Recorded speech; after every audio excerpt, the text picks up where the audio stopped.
அதுக்கு சமமான அளவு வெங்காயம். எவ்வளோ உருளைக்கிழங்கு எடுக்கிறீங்களோ அதே அளவு வெங்காயம் எடுத்துக்கோங்க. 1/4 கிலோனா 1/4 கிலோ, 1/2 கிலோனா 1/2 கிலோ. நல்லா பெரிய பீஸாகவே கட் பண்ணி வச்சுக்கோங்க. உங்களுக்கு காரத்துக்கு தக்கன வந்து பச்சை மிளகா போடுங்க, வேறு மிளகா வேண்டாம். அடுத்து என்ன பண்ண போகிறோன்னா ஒரு 2 பட்டை துண்டு போட போகிறோம்.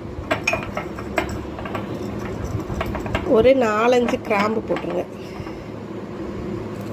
ஒரு 4-5 கிராம்பு மட்டும் போதும். அப்புறம் ஒரு டீஸ்பூன் அளவு, அதான் ஒரு டேபிள் ஸ்பூன், ஏன்னா 1/2 கிலோ போடுறோம், அதனால் ஒரு டேபிள் ஸ்பூன் அளவு சோம்பு போட்டுருவோம். இவ்வளோதான். இதை வந்து நம்ம மிக்சியில் நல்லா பொடி பண்ணிட்டு வந்துடலாம். இந்த பாருங்கள், நல்லா பொடி பண்ணிட்டு வந்துட்டோம்.